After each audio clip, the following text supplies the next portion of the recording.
നമസ്കാരം, ലൂസ് ടോക്കിലേക്ക് സ്വാഗതം. നമസ്കാരം.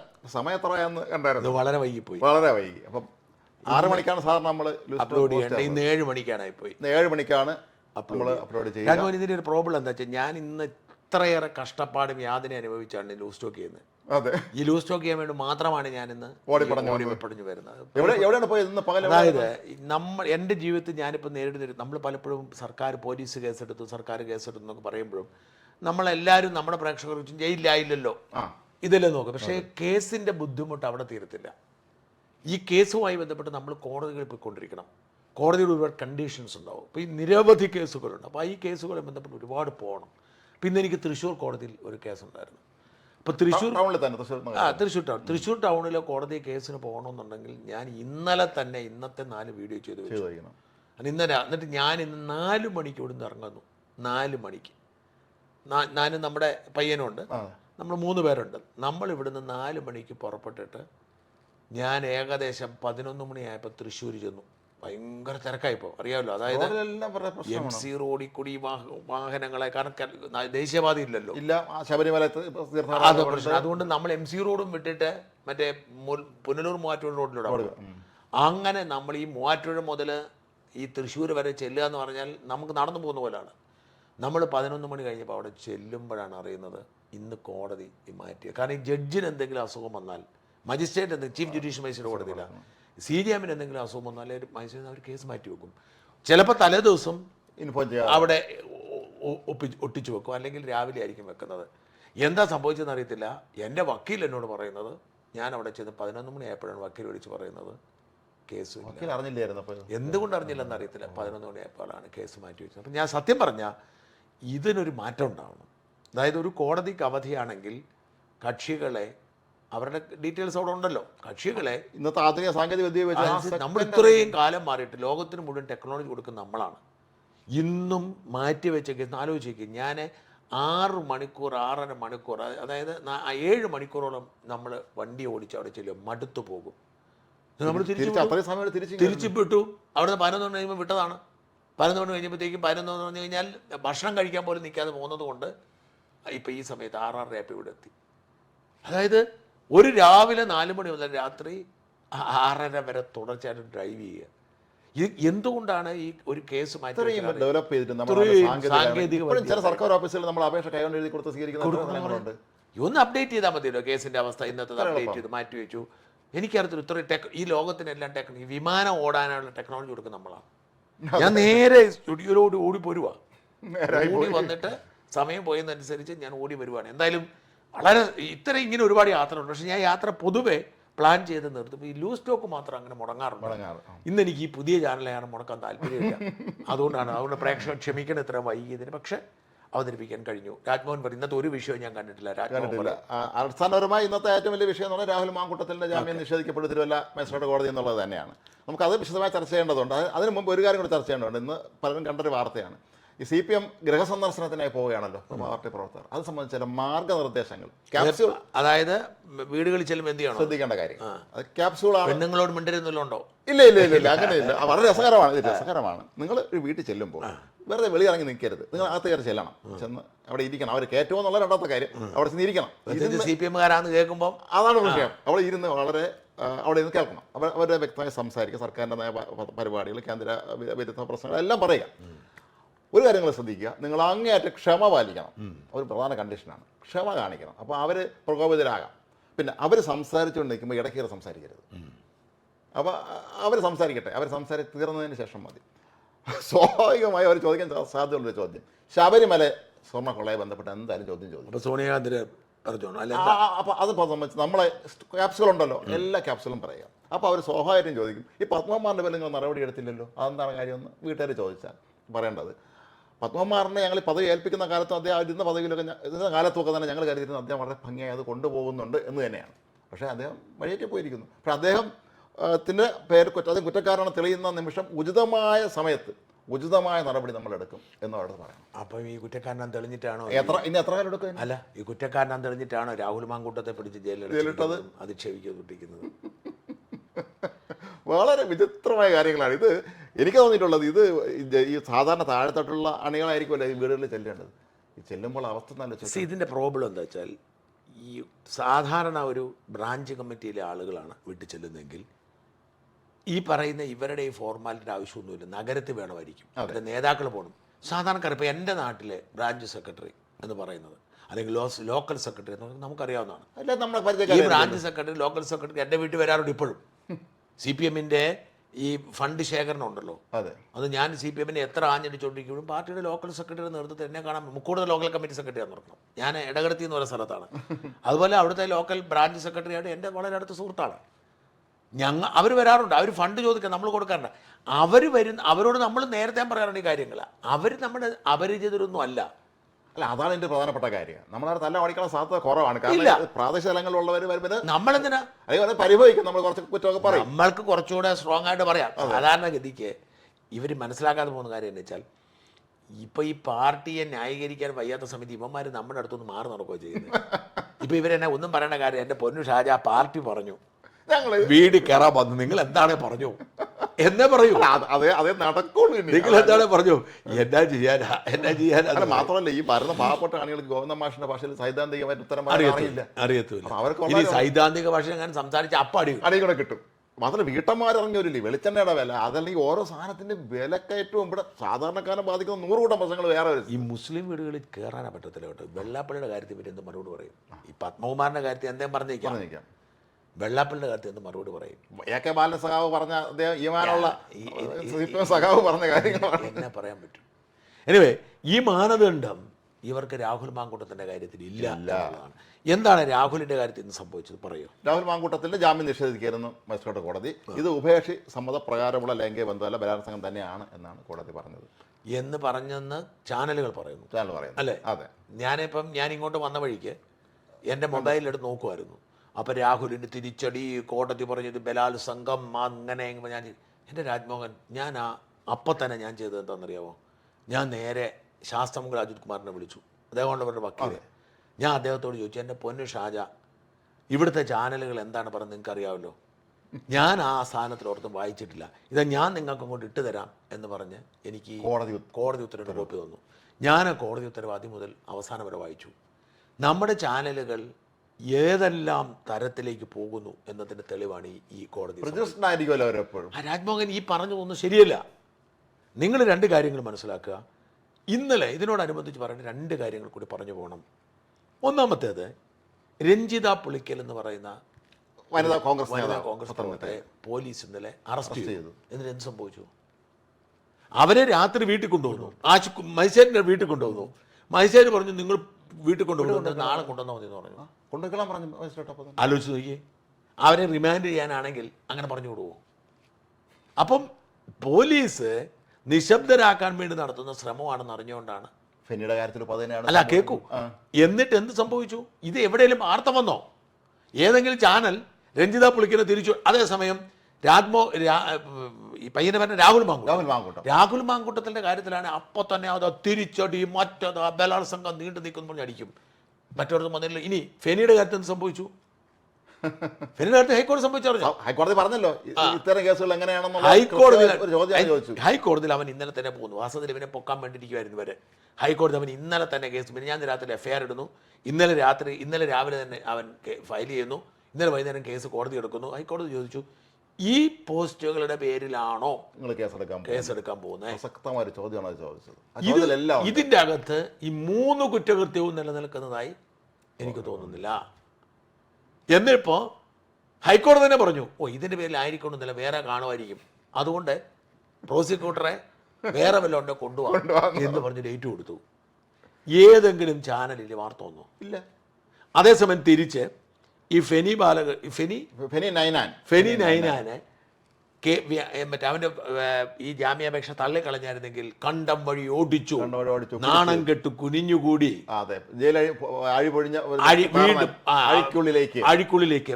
എന്താ ഇവിടെ നടക്കുന്നത്? ഇവിടെ രാജ്മോഹൻ ഒരു കാര്യമല്ലോ, ഇപ്പൊ നിങ്ങൾ എന്നോട് പറഞ്ഞ പോയിന്റ്, ചാനലുകളിൽ ഞാൻ കണ്ട പോയിന്റ്, കുറ്റം നിലനിൽക്കുന്നതാണ് എന്ന് ചീഫ് ജുഡീഷ്യൽ മജിസ്ട്രേറ്റ് കോടതി പറഞ്ഞു. എങ്ങനെ പറയാൻ പറ്റും ഒരു ചീഫ് ജുഡീഷ്യൽ മജിസ്ട്രേറ്റ് കോടതിക്ക്? നിങ്ങൾ അതിൻ്റെ ഒരു ലോജിക്ക് ആലോചിച്ച് നോക്കൂ. ഒരു CJI പറയാണ് ഈ കുറ്റകൃത്യം നിലനിൽക്കും, ഈ കുറ്റം ചെയ്തിട്ടുണ്ട് എന്ന് പറഞ്ഞാൽ പിന്നെ എന്താ, പിന്നെ ശിക്ഷിച്ചാൽ പോരെ? വിചാരണ നടത്തണം. ഈ കോടതിയാണല്ലോ ഇത് വിചാരണ ചെയ്യേണ്ടത്. ആ കോടതിക്ക് ഉത്തമ ബോധ്യമാണ് ഇയാൾ കുറ്റക്കാരനാണ്, ഇയാൾ കുറ്റകൃത്യം ചെയ്തു. അവനെ കോടതിക്ക് എന്നാൽ പിന്നെ നിനക്ക് ഇതാണ് ജീവരി എന്ന് പറഞ്ഞാൽ കോടതിയുടെ സമയം ലാഭിക്കുന്നില്ലേ? അത് സ്വാഭാവികമായൊരു സംശയം. അങ്ങനെ ഒരു സംഭവം ഉണ്ടായിട്ടില്ല. എന്താണ്? ഞാനത് മുഴുവൻ വായിച്ചു നോക്കി. രാജ്മോഹൻ ഒരു കാര്യം കൂടെ മനസ്സിലാക്കണം. ഇന്നലെ ഞാനും വിശാഖനുമായിരുന്നു. ഞങ്ങൾ കൃത്യമായി പറഞ്ഞു ജാമ്യം കിട്ടത്തില്ല. ജാമ്യം കിട്ടുമെന്ന് ആരാണ് പറഞ്ഞത്? ഇപ്പൊ പറഞ്ഞു ജാമ്യം കിട്ടിയില്ല തിരിച്ചടി എന്ന് പറഞ്ഞാൽ ഇന്നലെ വരെ ഇവർ ജാമ്യം കിട്ടുമെന്ന് പറഞ്ഞിരിക്കണം. പറഞ്ഞോ? ആരാണ് ജാമ്യം കിട്ടുമെന്ന് പറഞ്ഞത്? ആരാണ് പറഞ്ഞത്? ആരെങ്കിലും ഈ കേസുമായി ബന്ധപ്പെട്ട് ആരെങ്കിലും പറഞ്ഞോ? ഞാൻ ശാസ്ത്രമംഗൽ അജിത് കുമാറിനോട് ഇന്നലെയും സംസാരിച്ചു. ഷാജൻ, ഞാൻ ജാമ്യം കിട്ടത്തില്ല എന്ന് കരുതി തന്നെയാണ് കേസ് കൊടുത്തിരിക്കുന്നത്. ഇത് എത്രയും വേഗം തള്ളിത്തരിക എന്നുള്ളതാണ് എൻ്റെ ലക്ഷ്യം. അത്രയും വേഗം. സത്യം പറഞ്ഞാൽ ഞാൻ ആദ്യം ജൂനിയറിനെ വിട്ടിട്ട് കോടതിയോട് പറഞ്ഞതും നിങ്ങൾക്ക് ജാമ്യം കൊടുക്കാൻ താല്പര്യം തള്ളാനാണ് പറഞ്ഞത്. ഇത്രയും വലിച്ചു നീട്ടരുതെന്നാണ് ഞാൻ പറഞ്ഞത്. എന്നിട്ട് ഇന്നലെ കോടതിയിൽ ചില ചോദ്യങ്ങൾക്ക് ചോദിച്ചപ്പോൾ കോടതിയല്ലേ എങ്ങാനും, പക്ഷേ എങ്കിൽ പോലും ജാമ്യം കിട്ടാൻ 99% സാധ്യതയില്ല എന്നാണ് ഈ രാഹുൽ മാങ്കൂട്ടത്തിന് അഭിഭാഷകനോട് പറഞ്ഞത്. രാഹുൽ മാങ്കൂട്ടുമായി ബന്ധപ്പെട്ട സകല ആളുകളോടും ഞാൻ സംസാരിക്കുമ്പോൾ അവരൊക്കെ പ്രതീക്ഷിക്കുന്നത് എന്താണ്? ജാമ്യം തള്ളണം. നമ്മുടെ കേസിലും പണ്ടതാണ് സംഭവിച്ചത്. അല്ല, നമ്മുടെ കേസുമായിട്ട് ബന്ധമില്ല. അതെ, ജാമ്യം തള്ളണം. നമ്മുടെ കേസും ഇതും തമ്മിൽ ഒരു ബന്ധമില്ല. പ്രശ്നം എന്താണെന്ന് വെച്ചാൽ നമ്മുടെ മുൻകൂർ ജാമ്യമാണ്. രാജ്മോഹൻ്റെ വലിയ വ്യത്യാസമുണ്ട്. മുൻകൂർ ജാമ്യം എന്ന് പറയുന്നത്, ജാമ്യം എന്ന് പറഞ്ഞാൽ രണ്ടാണ്. മുൻകൂർ ജാമ്യം എന്ന് പറയുന്നത് എന്നെ അറസ്റ്റ് ചെയ്യാൻ സാധ്യതയുണ്ട്, അതുകൊണ്ട് അത് തടയണം, എനിക്ക് മുൻകൂർ ജാമ്യം തരണം എന്ന് പറഞ്ഞ് കൊടുക്കുന്നതാണ്. ഈ മുൻകൂർ ജാമ്യം കൊടുക്കുമ്പോൾ ഉണ്ടാകുന്ന പ്രശ്നം, നമ്മുടെ മേൽ ജാമ്യമില്ലാത്തൊരു വകുപ്പ് ചുമത്തിയിരിക്കും. അവർക്ക് വേണമെങ്കിൽ നമ്മളെ അറസ്റ്റ് ചെയ്ത് ജയിലിലടയ്ക്കാം. ഈ മുൻകൂർ ജാമ്യത്തിൽ നമ്മൾ അപേക്ഷിക്കുമ്പോൾ നമ്മുടെ മേൽ ജാമ്യമില്ലാത്തൊരു വകുപ്പ് ചുമത്തിയിട്ടുണ്ട്. പോലീസിന് നമ്മളെ അറസ്റ്റ് ചെയ്യാം, അറസ്റ്റ് ചെയ്യാൻ അവരുടെ റൈറ്റ് കിടക്കുകയാണ്. അപ്പോൾ പോലീസിന് പിടികൊടുക്കാതെ പോലീസിനെ കണ്ണുവെട്ടിച്ച് നമ്മൾ എവിടെയെങ്കിലും പോയി ഇരുന്നിട്ടാണ് കോടതി മുൻകൂർ ജാമ്യത്തിന് പോകുന്നത്. അതായിരുന്നു രാഹുൽ മാങ്കൂട്ടത്തിന്റെ ഒന്നാമത്തെ രണ്ടാമത്തെ കേസ് സംഭവിച്ചത്. അതായത് മുൻകൂർ ജാമ്യത്തിന് കൊടുത്തത് അവൻ മാറിയിട്ടാണ്, അവന് തപ്പി നടക്കുവാണ്. ആ സമയത്ത് അവനെ കിട്ടിയാൽ മുൻകൂർ ജാമ്യമേ ഇല്ല, റദ്ദാവും. അപ്പം അതായിരുന്നു നമ്മുടെ കേസ്. ഇത് മുൻകൂർ ജാമ്യമല്ല, ജാമ്യമാണ്. അവന്റെ രണ്ട് കേസിലും മുൻകൂർ ജാമ്യം കിട്ടി അവൻ ജയിലിൽ പോവേണ്ടി വരാത്തത് കൊണ്ട് രഹസ്യമായി മൂന്നാമത്തെ കേസ് എടുക്കുന്നു. എന്നിട്ട് മൂന്നാമത്തെ കേസ് അവൻ പോലും അറിയാതെ അവനെ അറസ്റ്റ് ചെയ്യുന്നു. അറസ്റ്റ് ചെയ്ത് കഴിഞ്ഞപ്പോൾ പിന്നെ മുൻകൂർ ജാമ്യമല്ല, ജാമ്യമാണ്. മുൻകൂർ ജാമ്യത്തിന്റെ പ്രത്യേകത, വാദം കേൾക്കാൻ നേരമുണ്ട്. അതായത് എൻ്റെ വക്കീൽ കൊണ്ടുപോയി ഒരു കേസ് കൊടുക്കുന്നു, അല്ലെങ്കിൽ രാഹുൽ മാങ്കൂട്ടത്തിന് കാര്യം എടുക്കുക. രാഹുൽ മാങ്കൂട്ട ആദ്യത്തെ കേസിൽ രാഹുൽ മാങ്കൂട്ടം മുൻകൂർ ജാമ്യത്തിനൊരു അപേക്ഷ കൊടുക്കുന്നു. ഈ അപേക്ഷ കോടതി വിശദമായി വാദം കേൾക്കുന്നു, പ്രോസിക്യൂഷന്റെ ഭാഗം കേൾക്കുന്നു, തള്ളുന്നു. അപ്പോഴും രാഹുൽ മാങ്കൂട്ടത്തിൽ ഒളിവിലാണ്. അല്ലെ, ഒളിവിൽ ഇവർ സമ്മതിക്കത്തില്ല, രാഹുൽ മാങ്കൂട്ടത്തിൽ സ്ഥലത്തില്ല. വീണ്ടും അടുത്ത കോടതിയിൽ അപ്പീലിന് പോകുന്നു. അപ്പീലിൽ ആവശ്യത്തിന് സമയം കൊടുക്കുന്നു, വാദം കേൾക്കുന്നു, തെളിവുകൾ പരിശോധിക്കുന്നു, പ്രഥമ ദൃഷ്ടിയ തെളിവുണ്ടോ ഇല്ലോ എന്ന് നോക്കുന്നു, ജാമ്യം ലഭിക്കുന്നു. എന്നാൽ ജാമ്യ കേസിന്റെ അവസ്ഥ, ഒരുത്തനെ പിടിച്ച് അങ്ങോട്ട് കൊണ്ടുപോവാണ്. അവനെ പിടിച്ച് അങ്ങനെയാണ് കഴിഞ്ഞ ഞായറാഴ്ച കൊണ്ടുപോകുന്നത്. ഈ ഞായറാഴ്ച ഒരാളുമായിട്ട് അവിടെ വരുമ്പോൾ കോടതി ഒരു കാരണവശാലും ജാമ്യം കൊടുക്കത്തില്ല. PC ജോർജിനെ പോലുള്ളവർക്ക് കൊടുത്തിട്ടുണ്ട്. അതിൻ്റെ കാരണം എന്താണെന്ന് വെച്ച് കഴിഞ്ഞാൽ അത് ഒന്ന് വളരെ സീനിയറായിട്ടുള്ള നേതാവാണ്. അയാൾക്കെതിരെയുള്ള ആരോപണം എന്ന് പറയുന്നത് 3 വർഷം മാത്രം തടവ് കിട്ടുന്ന ഒരു നിസ്സാര കുറ്റകൃത്യമാണ്. ജഡ്ജിക്ക് വേണമെങ്കിൽ അതൊരു എന്തോ പ്രസ്താവനയാണ്, സമൂഹത്തിൽ ജീവിക്കുന്ന ഒരു സാമൂഹ്യ പ്രവർത്തനം കൂടിയാണല്ലോ, ഒരു പ്രസ്താവനയാണ്. ജഡ്ജിക്ക് വേണമെങ്കിൽ എന്ത് ചെയ്യാൻ പറ്റും, ഇതൊരു ഡിസിഷൻ എടുക്കാം. എന്നാൽ ഇവനെ കൊണ്ടുപോയത് ബലാത്സംഗ കേസിലെ പ്രതിയാണ്. പലതവണ ബലാത്സംഗം കൊണ്ടെന്ന് പറഞ്ഞാൽ ആദ്യത്തെ ദിവസമാണ് ജാമ്യം നിഷേധിക്കും. അങ്ങനെയാണ് ജയിലിലാവുന്നത്. നേരത്തെ കുറ്റം ചെയ്തെന്നാണ് ആരോപിക്കുന്നത്. അങ്ങനെ ജയിലിലാവുന്നു. ഈ ജയിലിൽ കിടന്നിട്ട് ജയിലിൽ അടച്ചിരിക്കുന്ന അതേ കോടതിയാണ് ആദ്യത്തെ ജാമ്യം പരിഗണിക്കേണ്ടത്. കാരണം ആ കോടതിയാണ് ജയിലിൽ അടച്ചത്. ഈ കോടതി എന്ന് പറയുന്നത് നമ്മുടെ ലീഗൽ സിസ്റ്റത്തിലെ ഏറ്റവും താഴത്തെ കോടതിയാണ്. Magistrate, first class magistrate. ഇത് ചീഫ് ജുഡീഷ്യൽ മജിസ്ട്രേറ്റ് CJM ആണ്. അല്ല, ഫസ്റ്റ് ക്ലാസ് മജിസ്ട്രേറ്റ് കോടതി, തിരുവല്ല ഫസ്റ്റ് ക്ലാസ് മജിസ്ട്രേറ്റ് കോടതിയാണ്. അപ്പം ഈ ഫസ്റ്റ് ക്ലാസ് മജിസ്ട്രേറ്റ് കോടതി എന്ന് പറയുന്നത്, ഈ മജിസ്ട്രേറ്റ് എന്ന് പറയുന്നത് ഏറ്റവും ജൂനിയർ ആയിട്ടുള്ള ജുഡീഷ്യൽ ഓഫീസറാണ്. അതിൻ്റെ മുകളിലാണ് എന്താണ് സെഷൻസ് ജഡ്ജി വരുന്നു, അഡീഷണൽ സെഷൻസ് വരുന്നു, സെഷൻസ് വരുന്നു, അഡീഷണൽ സെഷൻസ് വരുന്നു, പ്രിൻസിപ്പൽ സെഷൻസ് വരുന്നു, മുകളിൽ ഹൈക്കോടതി കൊടുത്തു, സുപ്രീം കൊടുത്തു. അപ്പോൾ ഈ താഴത്തെ തട്ടിലുള്ള ഒരു മജിസ്ട്രേറ്റിന് ഇത്രയും സെൻസേഷണലായിട്ടുള്ള, ഇത്രയും സെൻസിറ്റീവായിട്ടുള്ള ഒരു കേസിൽ ഇൻഡിപെൻഡൻ്റ് ആയിട്ട് ഒരു ഡിസിഷൻ എടുക്കാൻ പറ്റത്തില്ല. അതാണ് അതിൻ്റെ ഒരു എല്ലാ ഈ കേരളത്തിലെ മുഴുവൻ പത്രങ്ങളും ചാനലുകളും ഇവനെ ക്രൂശിക്കുക എന്ന് പറഞ്ഞിരിക്കുന്നു.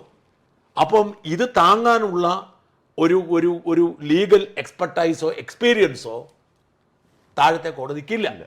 അപ്പം അതുകൊണ്ട് തന്നെ ഇത്തരം കേസുകളിൽ താഴത്തെ കോടതി സേഫായിട്ട് എടുക്കുന്ന സ്റ്റാൻഡ് എന്താണ്? ജാമ്യം നിഷേധിച്ച് കളയുക. ആകെപ്പാടെ കോടതിക്ക് അല്പമെങ്കിലും കരുണ കാണിക്കാവുന്നത് കഴിയുന്നത് നേരത്തെ തള്ളുക.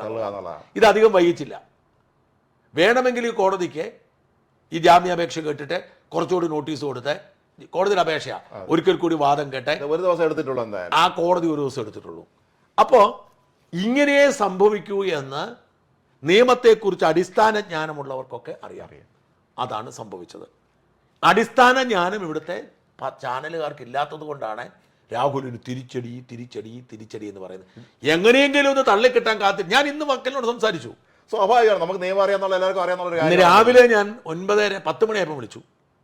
10 മണിയായി വിളിച്ചപ്പോൾ അദ്ദേഹത്തോട് ഞാൻ ചോദിച്ചു. അദ്ദേഹം പറഞ്ഞു, ഒരൊറ്റ പ്രാർത്ഥനയേ ഉള്ളൂ ഷാജ, അതെന്താണെന്ന് വെച്ചാൽ ഒന്ന് തള്ളിത്തരണേ എന്നൊരു പ്രാർത്ഥന ഉള്ളതെന്ന് പറഞ്ഞു. തള്ളിത്തരണേന്നൊരു പ്രാർത്ഥനയേ ഉള്ളൂ. അപ്പോൾ ഇനി ചാനലുകൾ പറയുന്നു ബലാത്സംഗം നിലനിൽക്കും, അതാ ഇത്. അങ്ങനെയല്ല. അതിൻ്റെ അകത്ത് എന്താണ്? ഞാൻ ജഡ്ജ്മെൻറ്റ് വായിച്ചു നോക്കി. ജഡ്ജ്മെൻറ്റിൻ്റെ അകത്ത് ആദ്യം എന്താണ് FIR-ൽ പറഞ്ഞിരിക്കുന്നത്, FIS-ൽ പറഞ്ഞിരിക്കുന്നത് എന്ന് പറയും. FIR എന്ന് ഫസ്റ്റ് ഇൻഫർമേഷൻ റിപ്പോർട്ടും FIS എന്ന് പറയുന്നത് ഫസ്റ്റ് ഇൻഫർമേഷൻ സ്റ്റേറ്റ്മെന്റ് എന്ന് വെച്ചാൽ ഫസ്റ്റ് ഇൻഫർമേഷൻ റിപ്പോർട്ട് എന്ന് പറഞ്ഞാൽ ഒരു പരാതി ഒരാൾ കൊടുക്കുന്നു. ഇവിടുത്തെ കേസിൽ ആ പെണ്ണൊരു പരാതി അയക്കുന്നു. ആ പരാതിയുടെ അടിസ്ഥാനത്തിൽ അതിലെ പ്രധാനപ്പെട്ട ഇൻഗ്രീഡിയൻസ് ഉൾപ്പെടുത്തിക്കൊണ്ട് ഈ ടിപ്പിക്കൽ ഫോമാറ്റിൽ FIR ഒരു ഫോമുണ്ട്, അതറിയാം. ആ ഫോമാറ്റിൽ ഒരു കേസ് രജിസ്റ്റർ ചെയ്യുന്നു, FIR നമ്പർ ഇട്ട്. അതാണ് FIR. അതാണ് അടിസ്ഥാന കാര്യം. ഇതിന് വാലിഡിറ്റി ഇല്ല. ഈ FIR-ന്റെ അടിസ്ഥാനത്തിൽ മാത്രമേ പോലീസിന് കേസ് അന്വേഷിക്കാൻ പറ്റൂ. ഈ FIR-ന്റെ അടിസ്ഥാനത്തിൽ പ്രാഥമിക അന്വേഷണം നടത്താൻ വേണമെങ്കിൽ റെഫർ ചെയ്യാം. അതാണ് എൻ്റെ രീതി. ഇത് കഴിഞ്ഞ് അടുത്ത സ്റ്റെപ്പാണ് FIS. ആരാണ് പരാതിക്കാരി? അവരുടെ സ്റ്റേറ്റ്മെന്റ് എടുക്കും, അവരുടെ മൊഴി എടുക്കും. ആ മൊഴി വീഡിയോ കോൺഫറൻസ് വഴി എടുത്തപ്പോൾ അവർ പറഞ്ഞിരിക്കുന്ന കാര്യങ്ങളാണ് FIS-ലുള്ളത്. അപ്പോൾ കോടതി എന്താ പറഞ്ഞിരിക്കുന്നത് ഞാൻ വായിച്ചു നോക്കി. FIS-ൽ പറഞ്ഞിരിക്കുന്ന കാര്യങ്ങൾ ഞാൻ പരിഗണിക്കുന്നു. FIS-ൽ പറഞ്ഞിരിക്കുന്ന കാര്യങ്ങൾ പരിഗണിച്ചു നോക്കുമ്പോൾ അത് FIS പറഞ്ഞ ആദ്യം കോടതിയുടെ വിധി പറയുന്നത് എന്താണ് കേസ്, FIS-ൽ എന്തെല്ലാം പറയുന്നു, അത് FIS-ലെ മുഴുവൻ കാര്യങ്ങളും പെണ്ണിന്റെ സ്റ്റേറ്റ്മെന്റ് പറയുന്നു. അതിൻ്റെ അത് ഫുൾ കഥ പറയും. അതായത് ഇയാളുമായി അവിടെ കൊണ്ടുപോയി ഹോട്ടൽ മുറി ബുക്ക് ചെയ്തു, അങ്ങനെ ചെയ്തു, ഇങ്ങനെ പോകുന്നു. അപ്പോൾ അതിൻ്റെ അകത്ത് ഞാൻ FIS വായിക്കുമ്പോൾ വളരെ രസകരമായിട്ടാണ് എന്നെ എഴുതി ചേർത്തിരിക്കുന്നത്. ഒന്ന്, നമ്മൾ ചോദിച്ചിട്ട് ചില ചോദ്യങ്ങളുണ്ട്. അവൾ മുറി ബുക്ക് ചെയ്തിട്ട് ക്ഷണിച്ചാണല്ലോ എന്ന്. പക്ഷേ FIS-ന് അത് പറഞ്ഞിരിക്കുന്നത് എങ്ങനെയാണെന്ന് വെച്ചാൽ ഞാൻ ഓഫീസിൽ വെച്ചോ റെസ്റ്റോറൻറ്റിൽ വെച്ചോ കാണാമെന്നാണ് പറഞ്ഞത്. റെസ്റ്റോറൻറ്റ് കാണാമെന്ന് പറഞ്ഞപ്പോൾ എന്നെ എല്ലാവരും തിരിച്ചറിയുന്നത് കൊണ്ട് റെസ്റ്റോറൻറ്റ് ഇരിക്കാൻ പറ്റില്ല എന്ന് മുറിയിലേക്ക് ഇരുത്തി. അതാണ്. അപ്പം അങ്ങനെയാണ്. നേരത്തെ അത് എന്തുകൊണ്ട് ബുക്ക് ചെയ്യുക? അതുകൊണ്ട് ഞാൻ എന്നാൽ പിന്നെ ശരി മുറി ബുക്ക് ചെയ്യാമെന്ന് പറഞ്ഞു. എന്നെ കാണണമെന്ന് പറഞ്ഞു. അത് ഞാൻ ഇൻ്റർനെറ്റിലൂടെ വായിച്ചു, ഇൻ്റർനെറ്റിലൂടെ പരിചയപ്പെട്ടു. എന്നോട് പറഞ്ഞു സംസാരിക്കണമെന്ന് പറഞ്ഞു. സംസാരിക്കണമെന്ന് പറഞ്ഞപ്പോൾ ഞാൻ പറഞ്ഞു നമുക്ക് അവിടെ വെച്ച് കാണുന്നില്ല, മുറി കാണാമെന്ന് പറഞ്ഞു. അങ്ങനെ ഞാൻ പോയി. ചെന്ന ഉടൻ തന്നെ എന്നെ കയറി ആക്രമിച്ചു, റേപ്പ് ചെയ്തു എന്നുള്ള കഥയാണ് പറഞ്ഞത്. അപ്പം ഈ FIS-ൽ പറഞ്ഞിരിക്കുന്ന ഈ സംഭവത്തിൻ്റെ ക്രോണോളജി മുഴുവൻ കോടതി എഴുതും. എന്നിട്ട് ഇതിനെ നമ്മുടെ ഈ പറയുന്ന കക്ഷിയുടെ രാഹുൽ മാങ്കൂട്ടത്തിലിൻ്റെ അഭിഭാഷകൻ പറഞ്ഞ വാദങ്ങൾ മുഴുവൻ കേൾക്കുന്നു. അപ്പോൾ അഭിഭാഷകൻ പറഞ്ഞിരിക്കുന്ന പ്രധാനപ്പെട്ട വാദം എന്ന് പറയുന്നത് പെണ്ണാണ് മുറി ബുക്ക് ചെയ്തത്, ഇയാളെ വിളിച്ചു വരുത്തിയതാണ്. അതുപോലെ തന്നെ ഉഭയകക്ഷി സമ്മതപ്രകാരമാണ്. ചാറ്റുകൾ ഞങ്ങൾ പരസ്പര സമ്മതപ്രകാരം ചാറ്റുകളുണ്ട്. പിന്നെ ഇതെല്ലാം കഴിഞ്ഞിട്ടും ഇവർ കാണണം എന്ന് ശ്രമിച്ചു. ഇങ്ങനെയുള്ള ഇതെല്ലാം ഇത് സമ്മതത്തോടെയാണ് എന്നുള്ള വാദങ്ങളാണ് പറയുന്നത്. അടുത്ത ഭാഗം അപ്പോൾ അതും ചേർക്കുവാണ്. അതായത് ഈ കോടതിയിൽ എന്തൊക്കെയാണോ രാഹുൽ മാങ്കൂട്ടത്തിൽ അഭിഭാഷകൻ പറഞ്ഞത് ആ കാര്യങ്ങൾ മുഴുവൻ എന്നത് ചേർക്കുന്നു. ഇത് കഴിഞ്ഞിട്ട് വീണ്ടും ചേർക്കുന്നത് എന്താണെന്ന് വെച്ചാൽ എന്താണോ പ്രോസിക്യൂഷൻ ഇതിനെക്കുറിച്ച് പറഞ്ഞത് എതിർത്തുകൊണ്ട് പ്രോസിക്യൂഷൻ പറയൂല. പ്രോസിക്യൂഷൻ പറഞ്ഞത് അങ്ങനെയാണ് ഇങ്ങനെയാണ്, അവർ പറഞ്ഞൊക്കെ തെറ്റാണ്, ഇവർ പറഞ്ഞൊക്കെ തെറ്റാണ്, മറ്റാണ് മറിച്ചത്. പ്രോസിക്യൂഷൻ പറഞ്ഞിട്ട് പറഞ്ഞു ഇയാൾക്ക് കോടതി അടുത്തത് എല്ലാ രേഖകളും പരിശോധിക്കുന്നു. അടുത്തത് ഇയാൾക്ക് ജാമ്യം കൊടുക്കണം. ഇയാൾക്ക് ജാമ്യം കൊടുത്താൽ ഒരു കുഴപ്പവുമില്ല. ഇയാൾ ഓൾറെഡി 3-4 കേസിലെ പ്രതിയാണ്, അയാൾ കോടതിയുടെ ഇതിലാണ്, ഇയാൾ ഇത്തരം കുറേ വാദങ്ങൾ. പ്രോസിക്യൂഷൻ എന്തുകൊണ്ട് ഈ കൊടുക്കരുത് കരുതെന്ന് വാദിക്കുന്നു. ഇത് മുഴുവൻ എഴുതി ചേർത്തിട്ട് അവസാനത്തെ 2 പാരഗ്രാഫിലെ കോടതിയുടെ അഭിപ്രായമുള്ളൂ. ആ അഭിപ്രായം കോടതി പറഞ്ഞിരിക്കുന്നത് എന്താ, ഞാൻ വായിച്ചതാണ്. FIS പറഞ്ഞത് പ്രകാരം, പ്രോസിക്യൂഷൻ ആരോപിക്കുന്നത് പ്രകാരം ഇയാൾ സ്വാധീനമുള്ള വ്യക്തിയാണ്, MLA ആണ്, താൻ സ്വാധീനിക്കാനും സ്വാധീനിക്കാം, ഭീഷണിപ്പെടുത്താം, തെളിവ് നശിപ്പിക്കാം, ഇത്യാദി സാഹചര്യങ്ങൾ നിലനിൽക്കുന്നത് കൊണ്ട് ജാമ്യം തള്ളുന്നു. ഇതുമായി ബന്ധപ്പെട്ട് ഞാൻ ആ വിധി വായിക്കുമ്പോൾ എനിക്കൊരു സംശയം തോന്നിയ ഒരു കാര്യം നമ്മൾ കഴിഞ്ഞ ദിവസം ചർച്ച ചെയ്തതാണ്. ഈ പിന്നെ അതിജീവിത ഈ ഒപ്പിട്ടിട്ടില്ല എന്നുള്ളത്. അല്ല, അതിലേക്ക് വരാം. അപ്പം ഇത് കഴിഞ്ഞ് തീർത്തോട്ടെ. അപ്പം ഈ പറയുന്ന മാധ്യമങ്ങൾ പറയുന്ന, ഉദാഹരണത്തിന് കോടതി പറഞ്ഞു ജാമ്യം കൊടുത്താൽ അതിജീവിതയുടെ ജീവന് ഭീഷണിയാണ് എന്ന് പറഞ്ഞതാണല്ലോ വലിയ, ഞാൻ റിപ്പോർട്ടർ ചാനലിൽ എങ്ങാണ്ട് ജീവന് ഭീഷണി. രാജ്മോഹൻ അതിജീവിത എവിടെയാണ്? കാനഡയിലാന്ന് പറയുന്നു. കാനഡയിൽ നിന്ന് ഇങ്ങോട്ട് വന്നിട്ടില്ല എന്ന് പറഞ്ഞ് ഓൺലൈൻ വഴി അവർ മൊഴി കൊടുത്തിരിക്കുന്നു. ഇനി ഇയാൾക്ക് കാനഡയ്ക്ക് പോകാൻ പറ്റുമോ? കാരണം ഇയാൾ ഓൾറെഡി 3ാമത്തെ ബലാത്സംഗ കേസിലെ പ്രതിയാണ്. ഇയാളുടെ പാസ്പോർട്ട് പോലീസിന്റെ കയ്യിലാണ്. ഇനി അല്ലെങ്കിൽ പോലും ഈ കേസിൽ, ഇപ്പൊ പാസ്പോർട്ട് മറ്റേ കേസിൽ ഇങ്ങനെ പ്രശ്നമില്ലെന്ന് വെച്ചോളൂ, ഈ കേസിൽ അതിജീവിതയുടെ ജീവന് ഭീഷണി ഉയർത്താൻ സാധ്യത ഉണ്ടെങ്കിൽ കോടതിയോട് പറയുക, ഇയാളുടെ പാസ്പോർട്ട് വെക്കുവാണെങ്കിൽ ഇയാൾ ഒരിക്കലും കാനഡയ്ക്ക് പോകത്തില്ല. അപ്പൊ അതിജീവിതയുടെ ജീവൻ എങ്ങനെയാണ് ഭീഷണി ഉണ്ടാക്കുന്നത്? ആ വാദത്തിന് എന്ത് യുക്തിയാണുള്ളത്? അതിജീവിത അവിടെയാണ്, മൊഴി കൊടുക്കാൻ പോലും അതിജീവിത വന്നിട്ടില്ല ഇയാളുടെ. ഇനി മാത്രമല്ല ഒരു കാര്യം ശ്രദ്ധിക്കേണ്ടത്, അതാണ് ഞാൻ പറഞ്ഞത്, ഇതിനകത്ത് ജാമ്യം നിഷേധിക്കാനായിട്ട് ഈ പറയുന്ന പ്രോസിക്യൂഷൻ പറഞ്ഞു, നമ്മുടെ ചാനലുകൾ പറയുന്ന ന്യായങ്ങളുടെ തെറ്റുകൾ പറഞ്ഞു തരാം. ഉദാഹരണത്തിന് ഇയാളത് 3ാമത്തെ ബലാത്സംഗ പ്രതിയാണ്. 2 ബലാത്സംഗ കേസിലും കണ്ടീഷൻസ് ഉണ്ട്. ആ കണ്ടീഷൻസിൽ ജാമ്യം കണ്ടീഷൻസ് ഉണ്ട്.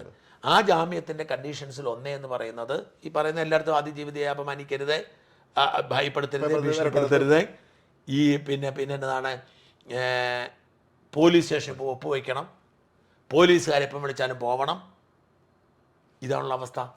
അപ്പോൾ ഈ അവസ്ഥയിലിരിക്കുന്ന ആൾ ഇതിലേതെങ്കിലും ഒരു കണ്ടീഷൻ ലംഘിച്ചാൽ, അതായത് ഏതെങ്കിലും ഒരു അതിജീവിതയെ, പുതിയ അതിജീവിത ആണെങ്കിലും പറ്റത്തില്ല, കുഴപ്പമില്ല, ആണെങ്കിൽ പോലും ഏതെങ്കിലും അതിജീവിതയെ ഭീഷണിപ്പെടുത്തിയാൽ, ഏതെങ്കിലും ഒരു തെളിവ് നശിപ്പിച്ചാൽ, ഏതെങ്കിലും ഒരു കണ്ടീഷൻ വയലേറ്റ് ചെയ്താൽ, പോലീസ് സ്റ്റേഷൻ ഒപ്പുവെക്കാതിരുന്നാൽ, എന്ത് വെച്ചാൽ ഇയാളുടെ ജാമ്യം എല്ലാം റദ്ദാവും, മുഴുവൻ പോവും. അപ്പം എല്ലാ കേസും പോകും. സമാനമായ കേസുകളാണല്ലോ. സമാനമായ കുറ്റകൃത്യത്തിൽ ഏർപ്പെടരുതെന്നുണ്ട്. ഇതെല്ലാം സമാന കുറ്റകൃത്യമാണ്. അപ്പം വേണമെങ്കിൽ ഈ പ്രോസിക്യൂഷൻ വാദിക്കാം പഴയ ജാമ്യം റദ്ദാക്കണം, നിലനിൽക്കുമെന്ന് അറിയത്തില്ല, കാരണം ആരോപണമാണ്.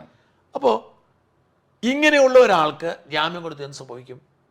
കാരണം കോടതി, അപ്പം ഇനി മറ്റൊരു കാര്യം, ഈ കേസിൽ ജാമ്യം കിട്ടിയാൽ ഇയാൾ തെളിവ് നശിപ്പിക്കും, അതിജീവിതയെ കൊല്ലും, ഇതൊക്കെയാണല്ലോ. അപ്പം മറ്റേ കേസിൽ ജാമ്യം കിട്ടിയപ്പോൾ ഇയാൾ ഇതും ചെയ്യത്തില്ലേ? സ്വാഭാവികം മാത്രമാണ്. മാത്രമല്ല മറ്റേ 2 കേസിലും ജാമ്യം ഉണ്ടല്ലോ. ഈ 2 കേസിലും ജാമ്യത്തിൽ നിൽക്കുന്ന ആള് അങ്ങനെ വല്ലതും ചെയ്യത്തില്ലേ? ഈ കേസിൽ മാത്രം ചെയ്യാൻ കാര്യം എന്താണ്? മറ്റേ ആദ്യത്തെ കേസിൽ ഗർഭചിത്രം നടത്തിയിട്ടുണ്ട്, ഈ കേസിൽ ഗർഭം ഭ്രൂണത്തിലുണ്ടെന്ന് പറഞ്ഞ് തന്നെ പോയെന്നാ പറയുന്നത്. അപ്പം എന്റെ ചോദ്യം, എന്താണ് വിഷയം? മാത്രമല്ല ഇയാൾ 3ാമത്തെ കേസിൽ ജാമ്യത്തിൽ ഇറങ്ങിയ പോലും പോലീസ് ഇയാളെ സാധാരണ ഇയാൾ സർവൈലൻസിലായിരിക്കുമല്ലേ? അവർ ഇയാളെ അനങ്ങാൻ സമ്മതിക്കില്ല. ഒരു പോലീസ് സർവൈലൻസും വേണ്ട, പോലീസ് കോടതിയുടെ കണ്ടീഷനില്ല. ഇയാള് ജാമ്യം എന്ന് പറയുന്ന സാധനം പറയുന്നത് പോലെ ജീവിച്ചോളാം എന്നുള്ളതാണ്. ആ കണ്ടീഷൻ അംഗീകരിച്ചു കൊടുത്തേക്ക്. കണ്ടീഷന് തെറ്റിച്ചാൽ, ഇപ്പൊ ഒപ്പിടാൻ പറഞ്ഞത് ഒപ്പിട്ടില്ലെങ്കിൽ തീർന്നു. അതിജീവിതയെ ഫോണിൽ വിളിച്ചോ എന്തെങ്കിലും ചെയ്താൽ തീർന്നു. അപ്പം ഈ 2 കേസിൽ, ഇനി ഒന്നാമത്തെ കാര്യം, 2 കേസിലും ജാമ്യത്തിൽ നിൽക്കുന്ന ഒരാൾക്ക് 3ാമത്തെ കേസിൽ ജാമ്യം കൊടുത്ത പ്രത്യേകിച്ച് എന്നാ സംഭവിക്കുന്നത്? അപ്പോൾ എന്താ പറഞ്ഞത്? താഴത്തെ കോടതിയിൽ ഈ ജാമ്യാപേക്ഷ വന്നു, ഈ കോടതി അതേ ചെയ്യൂ. ഏത് കോടതിയാണ് താഴത്തെ കോടതി ഇത്തരം വിഷയത്തിൽ ജാമ്യം കൊടുത്തിട്ടുള്ളത്? ഈ 2ാമത്തെ കേസിൽ ജാമ്യം കൊടുത്ത ആരാണ്? CJM കോടതി അല്ല. 2ാമത്തെ കേസ് ജാമ്യം കൊടുത്തത് ജുഡീഷ്യൽ കോടതിയല്ല, സെഷൻസ് കോടതിയാണ്. സെഷൻസ് കോടതിയാണ്. അപ്പോൾ താഴത്തെ കോടതി ജാമ്യം നിഷേധിക്കും എന്നത് തീർച്ചയായിരുന്നു. ആകപ്പാടെ രാഹുലിൻ്റെ അഭിഭാഷകൻ ആഗ്രഹിച്ചതും പ്രതീക്ഷിച്ചതും നടന്നു. അത് ജാമ്യം തള്ളിക്കളയും. ഇനി തിങ്കളാഴ്ച നടന്ന അടുത്ത കോടതി തിങ്കളാഴ്ച കൊടുക്കും. അപ്പം ഇതൊക്കെ നമ്മുടെ ചാനലുകൾ ഈ പാവപ്പെട്ട മനുഷ്യരെ പറ്റിക്കാൻ വേണ്ടിയിട്ട് ഭ്രാന്ത് പിടിച്ച് പച്ചക്കള്ളം പറയാണ്. അല്ല, മാത്രമല്ല നമ്മുടെ പല മാധ്യമപ്രവർത്തകരും സത്യം നിയമം അറിയില്ല എന്നുള്ളൊരു പരമമായ സത്യമാണ്. നിയമം അറിയണ്ട, അടിസ്ഥാനമായ കാര്യം. ഞാൻ പറഞ്ഞത് നമ്മുടെ കോടതികൾ, ഫസ്റ്റ് ക്ലാസ് മജിസ്ട്രേറ്റ് കോടതി, ആ ഏറ്റവും താഴത്തെ കോടതി ഫസ്റ്റ് ക്ലാസ് മജിസ്ട്രേറ്റ് കോടതി അല്ലെങ്കിൽ മുൻസിഫ് കോടതി, അതായത് സിവിൽ കേസ് കൈകാര്യം ചെയ്യുവാണെങ്കിൽ മുൻസിഫ് കോടതി ഒരേ തന്നെ. ഇപ്പം നമുക്കിവിടെ 2 കോടതികളില്ല, തിരക്കുള്ളിടത്തുണ്ടാവാം. താഴെ ഇപ്പം ഞങ്ങളുടെ Kanjirappally first class judicial first class and munsif കോടതി എന്നാണ് പറയുന്നത്, ഞങ്ങളുടെ കോടതിയുടെ പേര്. അപ്പം സെക്കൻഡ് ക്ലാസ് ഉണ്ടാവും. ഇപ്പോൾ കേരളത്തിൽ സെക്കൻഡ് ക്ലാസ് ഇല്ല. ഫസ്റ്റ് ക്ലാസ് ജുഡീഷ്യൽ മജിസ്ട്രേറ്റ് കോടതി സിവിൽ കേസ് കൈകാര്യം ചെയ്യുമ്പോൾ മുൻസിഫാണ്, ക്രിമിനൽ കേസ് കൈകാര്യം ചെയ്യുമ്പോൾ മജിസ്ട്രേറ്റാണ്. ഇത് അടിസ്ഥാന കാര്യം എത്ര പത്രക്കാർക്കറിയാം. മാത്രമല്ല രസകരമായ കാര്യം, പണ്ടൊരു തൂക്കിക്കൊല്ലാൻ വിധിച്ച കേസിൽ ആ റിപ്പോർട്ടർ എന്നെ വിളിച്ച് പറഞ്ഞത് തൂക്കിക്കൊല്ലാൻ വിധിച്ചത് മജിസ്ട്രേറ്റ് കോടതി ഇനി ഈ മജിസ്ട്രേറ്റ് കോടതിക്ക് 3 വർഷത്തെ താഴെ തടവ് വിധിക്കാൻ പറ്റത്തുള്ളൂ, അതുകൊണ്ട് വിധിക്കാൻ പറ്റത്തില്ല. ചീഫ് ജുഡീഷ്യൽ മജിസ്ട്രേറ്റ് കോടതിയാണ് അടുത്തത്. അതായത് മജിസ്ട്രേറ്റ് അതൊരു സബ് ജഡ്ജിൻ്റെ റാങ്കാണ്. ഈ ചീഫ് ജുഡീഷ്യൽ മജിസ്ട്രേറ്റ് കോടതി എന്ന് പറയുന്നത് മജിസ്ട്രേറ്റ് കോടതികളുടെ ചീഫാണ്. ഒരു ജില്ലയിലെ എല്ലാ മജിസ്ട്രേറ്റ് കോടതികളുടെയും ചീഫ് എന്ന് പറഞ്ഞാൽ അവരുടെ അവധിയും ഈ മജിസ്ട്രേറ്റുമാരുടെ അവധിയും അവരുടെ പേഴ്സണൽ മാറ്റം നോക്കുന്ന ചീഫ് ജുഡീഷ്യൽ മജിസ്ട്രേറ്റാണ്. CJ എന്ന് പറയുന്ന കോടതിയാണ്. അവിടെ 7 വർഷം വരെ തടവുള്ള കുറ്റകൃത്യം വിധിക്കാം. അത് കഴിഞ്ഞ് അടുത്ത റാങ്കാണ് സബ് ജഡ്ജ് അല്ലെങ്കിൽ സെഷൻസ് ജഡ്ജ്. അതാണ് സബ് ജഡ്ജ് അല്ലെങ്കിൽ സെഷൻസ് ജഡ്ജ്. ഈ സെഷൻ ജഡ്ജാണ് സാധാരണ ഈ എന്താ പറയുന്നത് 7 വർഷത്തിൽ കൂടുതൽ. ഒരു രസകരമായ അനുഭവം കൂടെ പറഞ്ഞു തരാം. Justice P Sadasivam Kerala governor ആയിരുന്നല്ലോ. അപ്പോൾ ഞങ്ങൾക്ക് പത്രപ്രവർത്തക യൂണിയൻ്റെ ഭാരവാഹികളെല്ലാം കൂടെ അദ്ദേഹത്തെ ഒരു ഫംഗ്ഷൻ ക്ഷണിക്കാൻ പോയപ്പോൾ അദ്ദേഹം ഇതിനെക്കുറിച്ച് വളരെ കൺസേൺഡാണ്. അദ്ദേഹം പറയായിരുന്നു, അദ്ദേഹം സുപ്രീം കോടതി ചീഫ് ജസ്റ്റിസ് ആയിരുന്നു, ജഡ്ജിയായിരുന്നു, ചീഫ് ആയിരുന്നപ്പോഴും നമ്പർ കൊടുത്തിട്ടുണ്ടോ എല്ലാ പത്രക്കാർക്കും. സംശയം ഉണ്ടെങ്കിൽ എന്നെ വിളിച്ചു ചോദിച്ചു. അപ്പം മറ്റു പല ജഡ്ജിന് സംശയം അത് അങ്ങനെ കൊടുക്കാമോ? കാര്യം നാട്ടുകാർ അറിയേണ്ട കാര്യമാണല്ലോ ഇവർ മാധ്യമങ്ങളെ കൊടുക്കുന്നത്. ഇവർക്ക് പലർക്കും ഇതിനെക്കുറിച്ച് ABCD. ഞാൻ കഴിഞ്ഞ ദിവസം കാലടിയിൽ ഒരു പബ്ലിക് പരിപാടിക്ക് പോയി. ആ പബ്ലിക് പരിപാടിക്ക് പോയപ്പം അവിടുത്തെ വിശിഷ്ടാതിഥി, ഞാൻ 2ാമത്തെ അതിഥിയാണ്, വിശിഷ്ട ജസ്റ്റിസ് കുര്യൻ ജോസഫാണ്. സുപ്രീം കോടതി ജഡ്ജിയായിരുന്നു.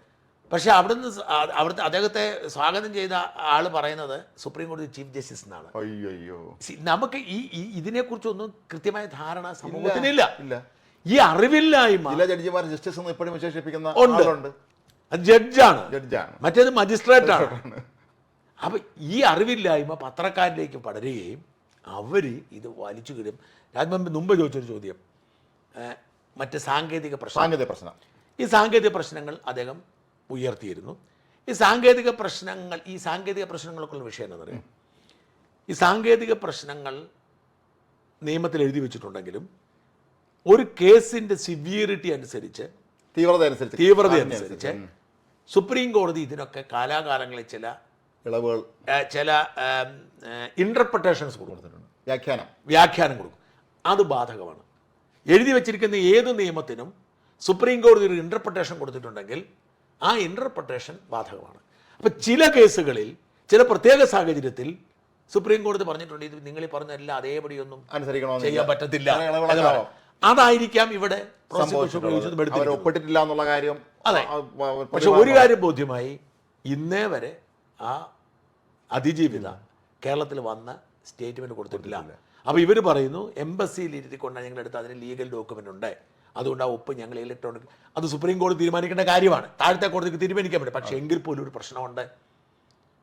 മെഡിക്കൽ റിപ്പോർട്ട് ഉണ്ട്. അത് പ്രസക്ത ചോദ്യം. അന്ന് സെൻകുമാർ സാറും ചോദിച്ചൊരു ചോദ്യമുണ്ട്, മെഡിക്കൽ റിപ്പോർട്ട് എവിടെ എന്ന് ചോദിച്ചു. ഇത്തരത്തിലൊരു പീഡന റേപ്പ് കേസ് എന്ന് പറയുമ്പോൾ ഫസ്റ്റ് സാധനം മെഡിക്കൽ റിപ്പോർട്ട് വേണം. അപ്പം മെഡിക്കൽ റിപ്പോർട്ട് എവിടെ? അപ്പോൾ ഇത് ഞാൻ പറഞ്ഞു, ഇത് സാങ്കേതിക പ്രശ്നങ്ങൾ തന്നെയാണ്. പക്ഷെ ഇതൊന്നും തീരുമാനിക്കാനുള്ള ശേഷി താഴത്തെ കോടതിക്കില്ല. ഇതിൻ്റെ അകത്ത് സബ്സ്റ്റാൻഷ്യൽ ലീഗൽ ക്വസ്റ്റ്യൻസ് എന്ന് പറയും. സബ്സ്റ്റാൻഷ്യൽ ലീഗൽ ക്വസ്റ്റ്യൻസ് എന്ന് പറയുന്ന ഒരു ഇഷ്യൂ ആണ്. Question of law, question of procedure, ഇങ്ങനെ കുറേ ഈ സബ്സ്റ്റാൻഷ്യൽ ലീഗൽ ക്വസ്റ്റ്യൻസ് ഒന്നും ഉത്തരം പറയാനുള്ള ശേഷി മജിസ്ട്രേറ്റ് കോടതിക്കില്ല. മജിസ്ട്രേറ്റ് കോടതി തലയുരാനെ നോക്കത്തുള്ളൂ. ഇതിൽ വളരെ സ്വാഭാവികമായി സംഭവിച്ച കാര്യമാണ്. ഇതിൽ ഒരു തരത്തിലുള്ള ഞെട്ടേണ്ടതോ തിരിച്ചടിയോ ഇല്ല.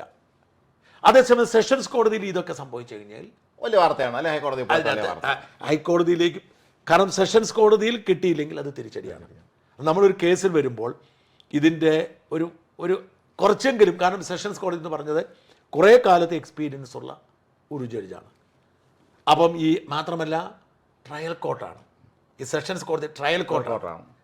ഈ മജിസ്ട്രേറ്റ് കോടതി 3 വർഷത്തിൽ താഴെ എക്സ്പീരിയൻസ് കുറ്റകൃത്യം ചെയ്യുന്ന ആളുകളെ മാത്രം കൈകാര്യം ചെയ്യുന്നതാണ്. മോഷണം, പിടിച്ചുപറി, വധശ്രമം, തട്ടാൻ പോയി, ഇടിക്കാൻ പോയി എന്നുള്ള ചെറിയ തട്ടിക്കുട്ടി കേസുകളാണ് മജിസ്ട്രേറ്റ് കോടതി ചെയ്യുന്നത്.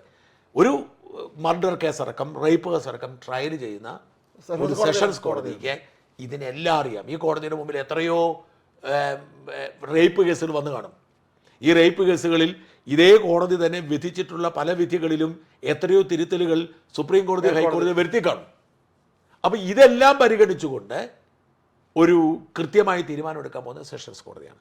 അതുകൊണ്ട് ഇന്ന് ഈ പത്രങ്ങൾക്ക് ആഹ്ലാദിക്കാനായിട്ടൊരു വക എന്നതിനപ്പുറത്തേക്ക് ഈ കേസിൽ എന്താണ് പറയുന്നത്, പ്രത്യേകിച്ചൊന്നും സംഭവിച്ചാണ്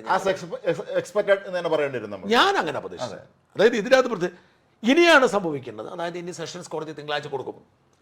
തിങ്കളാഴ്ച കൊടുത്തിട്ട് അപ്പം ഇവൻ ജാമ്യത്തെ തുടരും. പോലീസ് കസ്റ്റഡി പിന്നെ ചോദിച്ചിട്ടില്ല. 7 ദിവസം കസ്റ്റഡി വന്നത് പോലീസ് 3 ദിവസം കസ്റ്റഡി. എവിടെ കൊണ്ടുപോയി 10 മിനിറ്റ് ചോദ്യം ചെയ്തു. എന്താ ഉള്ളത് ഇതിനകത്ത്? റിക്കവറി എന്താ ഉള്ളത്? ജസ്റ്റിസ് രാംകുമാർ ഒരിക്കലും ഒരു കേസിൻ്റെ അകത്ത് പറഞ്ഞ രസകരമായ ഒരു കാര്യമുണ്ട്. നമ്മുടെ ശാസ്ത്രജ്ഞ അജിത് കുമാർ ചോദിച്ചു, സാറേ ഇത് റേപ്പ് കേസാണല്ലോ, ഇതിനകത്ത് റിക്കവറി ഒന്നുമില്ലല്ലോ, ഇതിനകത്ത് റിക്കവറി ചെയ്യാനായിട്ടുള്ള എക്യുപ്മെൻറ്റ്സ് ഒന്നുമില്ലല്ലോ എന്ന് പറഞ്ഞു. ഉടനെ ജസ്റ്റിസ് രാംകുമാർ പറഞ്ഞു ഓരോരോ സർവീസബിളാണോ എന്ന് ചെക്ക് ചെയ്യണം. അത് പ്രസക്തമായ കാര്യമാണ്. എന്നോട് സർവീസബിൾ ആണോ എന്താ, റിക്കവറി ഒക്കെ ഉണ്ട്, സർവീസബിൾ ആണോ ചെക്ക് ചെയ്യണമെന്ന് പറഞ്ഞു. അപ്പൊ ഇതിനകത്ത് റിക്കവറി ഒന്നുമില്ല. ഇതിനകത്ത് പ്രത്യേകിച്ച് ഇവന്റെ യാതൊരു റിക്കവറിയും ഇല്ല. ഇതിനകത്തൊരു പരാതിയുണ്ട്, പരാതിയെക്കുറിച്ച് ഇവനൊരു സ്റ്റാൻഡുണ്ട്.